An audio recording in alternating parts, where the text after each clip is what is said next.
If you've ever cracked open a standard American history textbook, you are probably incredibly familiar with the classic imagery of the 1800s. You know the ones. Covered wagons rolling across the plains, bold pioneers gazing out over vast, wide-open landscapes, all pushing this overarching theme of glorious national growth. Okay, let's dive into this, because behind those romanticized paintings and the legends of brave settlers, there is a completely different narrative going on.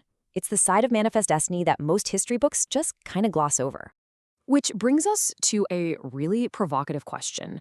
What is the hidden cost of American progress? We are so used to seeing westward expansion as this inevitable, triumphant march from coast to coast. But here's the thing. Progress is rarely free.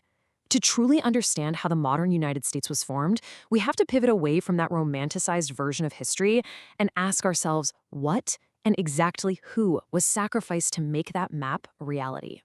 On one hand, you have the textbook version, the words traditionally used to justify this era, things like bold pioneers, open landscapes, and national growth.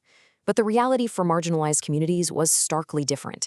We're talking about war. We're talking about broken treaties. We are looking at forced migration and entire communities literally pushed aside. This was the actual lived experience of the people who were already residing on that so-called open land.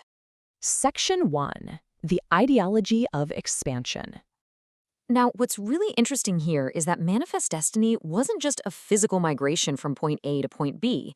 It was, at its absolute core, an ideology. Back in the 1800s, there was this widely held belief that the United States had a divine mission, a literal destined purpose to spread across the entirety of North America. And because it was framed as a divine mission, it made this massive expansion seem completely inevitable and entirely justified. Newspapers celebrated it, and politicians leaned heavily on it to push for aggressive territorial growth. To its supporters, this expansion meant endless opportunity. But the inescapable math of this ideology was that for one group to gain that land, someone else was always losing it. Section 2. The Mexican-American War. This conflict is actually one of the most significant, yet honestly least discussed geopolitical consequences of Manifest Destiny. In 1846, what started as border tensions over Texas quickly escalated into a full-scale invasion of Mexico by the United States. And when the dust finally settled, Mexico had lost nearly half of its entire national territory. It is truly staggering to think about. For the United States, this represented a massive, unprecedented expansion of its borders. But for Mexico, it was an absolute national trauma that forever altered its future. Just to put that territorial shift into perspective, that land makes up the modern-day states of California, Arizona, Nevada, Utah, and several others. It completely reshaped the North American continent. And it's vital to note that even back then, this wasn't a universally accepted move. Many Americans vehemently opposed the war at the time. They argued that the conflict was driven by expansionist greed rather than any genuine need for national defense. Section 3. Forced removal and displacement. So the crucial point we need to understand is that this expansion was absolutely not the peaceful settlement of empty frontiers. It required systematic military force.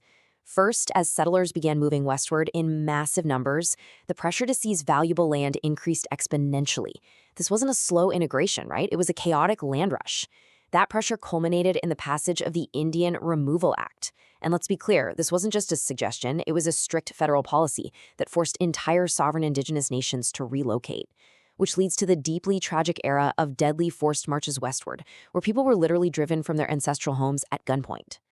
We really can't just look at this as some sweeping historical theme. We have to face the human cost. Thousands of Native Americans died during these grueling marches. Communities were stripped of their sacred lands, and their homes were completely destroyed. They lost their political independence. And perhaps most damning of all, the treaties that the U.S. government had signed promising protection were repeatedly, systematically violated. This was the outright destruction of thriving indigenous communities, all in the name of Manifest Destiny. Section 4. The Forgotten Railroad Workers. Now, to uncover another essential but often marginalized group from this era, we have to look at the Chinese immigrants who built the Transcontinental Railroad. The sheer physical toll required to connect this vast continent was unimaginable. First off, these laborers were hand-blasting tunnels through solid mountain rock. Second, they were laying heavy iron track across some of the most unforgiving, harsh terrain on Earth.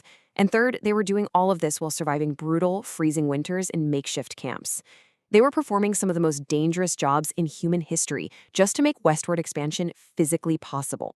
And this brilliantly illustrates the dark hypocrisy of the era. On one hand, their grueling labor literally connected the continent, creating the ultimate shining symbol of American progress. But despite their vital contributions, Chinese immigrants faced intense racism, systemic violence, and eventually exclusion laws that restricted their immigration almost entirely. They built the ultimate monument to American progress, only to be totally marginalized by the very nation they helped connect. Let's move to Section 5, Myths and Ecological Limits.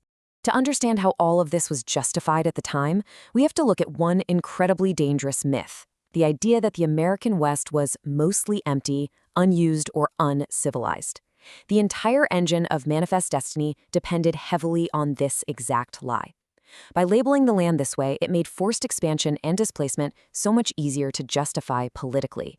I mean, if the land is empty, no one is being hurt by taking it, right? This specific narrative is incredibly powerful, and it still shapes how a lot of people think about American history to this very day. But that narrative, it's completely false. The West was absolutely not empty. Millions of indigenous people already lived there. These nations had massive pre-existing trade systems. They had complex governments. They engaged in established, highly sustainable agriculture. They possessed rich cultures stretching back centuries before a single settler even arrived. The land wasn't unused. It was home to thriving, incredibly complex societies. And we also have to talk about the massive environmental transformation that occurred. The mindset of Manifest Destiny was entirely rooted in the idea of endless growth, a mindset that completely ignored ecological limits. Forests disappeared at an astonishing rate. Buffalo herds, which numbered in the tens of millions and supported entire ecosystems, utterly collapsed. Railroads abruptly divided natural habitats, and aggressive mining operations permanently scarred the landscapes. We are literally still dealing with the consequences of these massive ecological shifts in the United States today. So what does this all mean? How do we process it? Well, the undeniable truth is that Manifest Destiny helped create the modern America we know today. But that creation required massive suffering, displacement, and conflict on an enormous scale. For some people, westward expansion truly represented unprecedented freedom and boundless opportunity.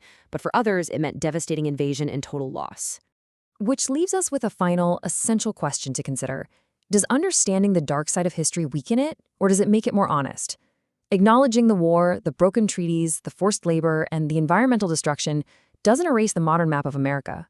But looking at the full picture, understanding the true cost paid by marginalized communities gives us a much deeper, much more honest understanding of exactly how we got here. I hope this explainer has given you a new perspective on a very familiar story. Thanks so much for learning with me today.